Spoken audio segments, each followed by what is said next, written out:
Guys, पिछले episode के link description में है, तो जल्दी से जाकर उन्हें भी देख लीजिए। एपिसोड की शुरुआत में हमें एक फ्लैशबैक का सीन दिखाया जाता है जिसमें कॉर्बेल कुछ बाइकर्स को अपनी कार में अपने भतीजे के सामने तड़पा तड़पा कर मार डालता है। जिसके बाद कहानी प्रेजेंट में आती है जहां कॉर्बेल की वाइफ उससे उस काम के बारे में पूछती है जिसके लिए उसे फ्यूचर से पैसा ट्रांसफर किया गया था। हालांकि कॉर्बेल भी नहीं समझ पा रहा था कि वो आखिर क्या करे, इसलिए उसकी वाइफ उससे सलाह देती है कि पहले उसे फ्लिन और बार्टन के बारे में पता करना चाहिए। आखिर उन्होंने ऐसा कौन सा पाप किया है कि उनके जान के बदले उसे इतनी बड़ी रकम दी जा रही है। यहाँ वो कॉर्बेल से बताती है कि उसके भतीजे जेस्पर की वाइफ विली फ्लिन की काफ़ी अच्छी दोस्त है, जिस वजह से जेस्पर फ़ायदा उठाकर इस चीज़ का पता लगा सकता है। इसलिए कॉर्बेल को यह काम जेस्पर को दे देना चाहिए, जिस बात पर कॉर्बेल भी एग्री करता है। दूसरी तरफ हम फ्लिन को देखते हैं जो कि अपनी मॉम को न्यूज़पेपर पढ़ता देख काफ़ी खुश होती है। इसके बाद फ्लिन विली से मिलने के लिए जाती है जहां वो उसे बातों ही बातों में सब कुछ बता देती है, मतलब कि जो भी अजीब चीज़ें उसके साथ पिछले कुछ दिनों में घटी हैं। फिर यहाँ से फ्लिन सीधा अपनी शॉप में जाती है जहां पर उसका भाई बार्टन गन्स वगैरह लोड कर रहा होता है। तो फ्लिन उसे कहती है कि इससे शॉप का मालिक उन पर गन्स अंदर लाने के लिए गुस्सा करेगा, जिस पर बार्टन फ्लिन से कहता है कि उसने ये शॉप खरीद ली है, जिस वजह से वो यहाँ जो भी चाहे वो कर सकता है। अब यहाँ फ्लिन बार्टन पर गुस्सा करती है, आखिर कोई चीज़ करने से पहले वह उसे शेयर क्यों नहीं करता है। तो बार्टन चिढ़कर उसे जवाब देता है कि वो आगे से जो भी करेगा वो उससे पूछ कर ही करेगा। तभी वहाँ कॉर्नर आ जाता है तो बार्टन उसे शॉप के अंदर तक छोड़ने जाता है, जिसके बाद वो फ्लिन को भी घर छोड़ने के लिए निकलता है। जिस दौरान वो फ्लिन से कहता है कि अब हमें इस बारे में एक कहानी बनानी होगी जो कि हम हर किसी को सुना सके। यहाँ फ्लिन बार्टन से बताती है कि उसने सब कुछ ऑलरेडी अपनी दोस्त विली से कह दिया है, जिस बात पर फ्लिन भड़क उठता है। वो उसे बताता है कि विली का हस्बैंड जेस्पर कॉर्बेल का भतीजा है और अगर कॉर्बेल को इसकी भनक भी लग गई तो हम बहुत बड़ी मुसीबत में पड़ सकते हैं। इस पर फ्लिन बार्टन से कहती है कि आखिर वो क्या करे, कैसे अपनी बात शेयर करने जाए, क्योंकि बार्टन के पास तो कई सारे दोस्त हैं लेकिन उसके पास दोस्त के नाम पर सिर्फ विली है और उसे विश्वास है कि विली इस बात को सिर्फ अपने तक ही रखेगी। अब अगले सीन में हम फ्यूचर का समय देखते हैं। यहाँ वुल्फ लीव से मिलने के लिए आया होता है। यहाँ हम फ्लिन के अवतार को एक ताबूत में बंद देखते हैं। दरअसल ये अवतार फ्यूचर में एक रॉबोट की तरह है जिन्हें स्टब नाम से बुलाया जाता है। अब जब लीव और वुल्फ बात कर रहे होते हैं तभी स्टब के अंदर फ्लिन की कॉन्शियसनेस आ जाती है, जो कि अपने आप को ताबूत में खड़ा देख पूछती है कि क्या वो उसके स्टब को इस ताबूत में बंद करके रखते हैं, जिस पर लीव उसे झूठ बोल देता है कि नहीं, ऐसा बिल्कुल नहीं है। अब यहाँ वुल्फ के पूछने पर फ्लिन उसे एलिटा के बारे में सब कुछ बता देती है कि कैसे उसने उसके इशारे पर एक लड़की को किडनैप किया और फिर उसकी आंखों का ट्रांसप्लांट ऑपरेशन एलिटा ने ही करवाया। और इतना भी जब काफ़ी नहीं था तो एलिटा उसे मरता छोड़कर वहाँ से भाग गई। फ्लिन लीव से कहती है कि उन्हें उस लड़की का पता लगाना चाहिए जिसे एलिटा ने किडनैप करवाया था। इस पर वुल्फ उससे बताता है कि वो लड़की असल में एलिटा की ही कलीग थी। इस बीच वहाँ लीव के लिए काम करने वाली ऐश फ्लिन से कॉर्बेल के बारे में पूछती है क्योंकि उसे किसी ने फ्यूचर से फ्लिन को मारने के लिए हायर किया है। जिस बात को सुनकर फ्लिन कहती है कि वो 1 घंटे बाद वापस से लौटेगी, तब तक वो लोग एलिटा के बारे में और चीज़ें पता लगाएं।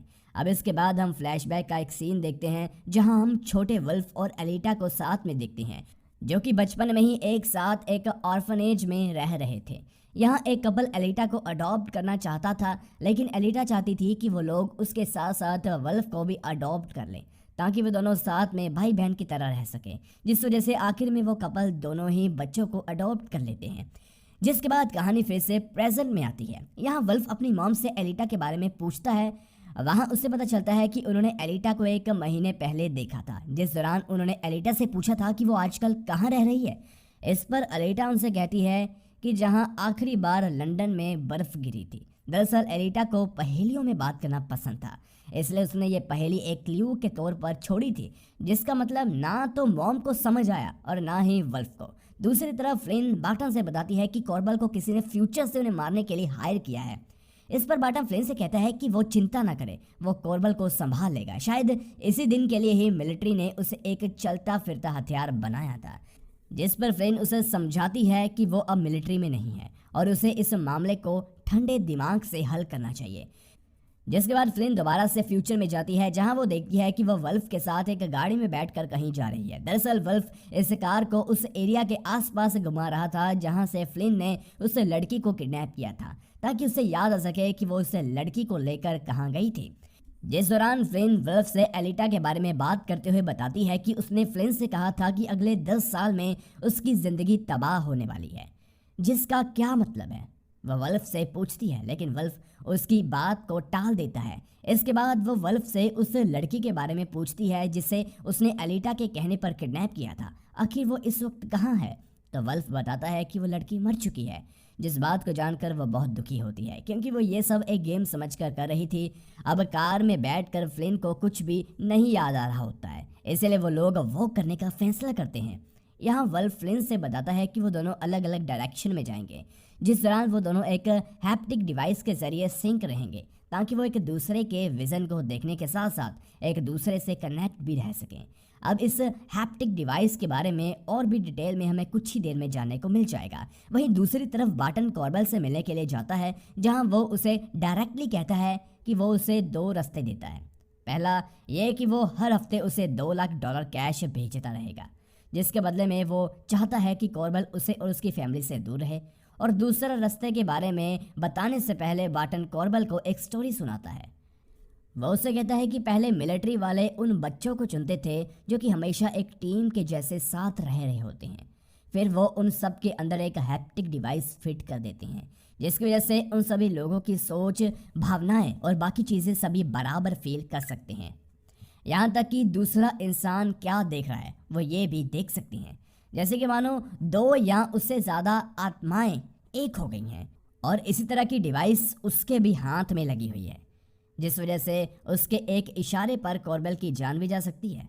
यहाँ कॉर्बेल को डराने के लिए वो उसके पास रखे एक ग्लास पर शूट करता है, जिसकी वजह से कॉर्बेल उसकी पहली शर्त को मान लेता है और दोनों हाथ मिलाते हैं। यहाँ उन्हें टॉमी ऐसा करते देख लेता है। इधर फ्यूचर में डैनियल को हम उस लेडी के साथ देखते हैं जिसके लिए वो काम करता था। यहाँ हम जान पाते हैं कि इस डॉक्टर का नाम डॉक्टर नूलद है, जो कि डैनियल को जल्द से जल्द फ्लिन को ख़त्म करने के लिए कहती है, जिस पर डैनियल उसे बताता है कि उसे छानबीन से पता चला है कि एलिटा और ग्रेस रूममेट रह चुकी हैं। यहाँ नूलद डैनियल से कहती है कि वो ग्रेस को संभाल लेगी। साथ ही वो डैनियल को भी डराती है कि अगर उसने जल्दी से काम ख़त्म नहीं किया तो वो उसकी ज़िंदगी को ख़त्म करने में देर नहीं लगाएगी। दूसरी तरफ घूमते वक्त एक रोबोटिक पुलिस ऑफिसर फ्लिन का पीछा करने लगता है, जिसके बारे में वो वल्फ से बताती है। तो वल्फ तुरंत ऐश से कांटेक्ट कर इस बारे में पूछता है, तो वो उससे कहती है कि अगर पुलिस को ये शक हुआ कि स्टब के अंदर पास से आई फ्लिन है तो वो उसे अरेस्ट कर लेंगे। इसलिए अब वुल्फ उस रोबोटिक ऑफिसर से बताता है कि उसने इस स्टब को अपने लिए बनवाया है और साथ ही वो इससे प्यार भी करने लगा है, जिस बात को साबित करने के लिए वो फ्लिन को किस भी करता है और इसी तरह से वो दोनों पुलिस से बच जाते हैं। इधर नूलद ग्रेस को मिलने के लिए बुलाती है। दरअसल ग्रेस ने इस कंपनी की ज़रूरी इंफॉर्मेशन एलिटा को लीक की थी, इस वजह से नूलद उसे जान से मार डालती है। दूसरी तरफ जेस्पर बार्टन के दिए पैसों को कॉर्बेल तक पहुंचाता है, जो कि जेस्पर को उसमें से कुछ पैसे देकर कहता है कि पता लगाओ कि आखिर बार्टन के पास इतने पैसे आए कहां से, जिस काम के लिए जेस्पर तुरंत राजी भी हो जाता है। इसके बाद फ्लिन फिर से अगले दिन फ्यूचर में जाती है, जहां वल्फ उसे एलिटा की पहेली के बारे में बताता है, जिसे फ्लिन बातों ही बातों में हल कर लेती है और दोनों जल्दी से एक जगह पहुंचते हैं जहां उनसे पहले भी कोई आ चुका था। अब यहाँ पर फ्लिन एक घड़ी देखकर बताती है कि उसके घर में भी एक ऐसी ही पुरानी घड़ी है, जो कि 2:15 पर रुकी हुई है। इसलिए वुल्फ उस घड़ी के टाइम को भी 2:15 पर सेट कर देता है, जिससे एक खुफिया कमरे का दरवाज़ा खुलता है।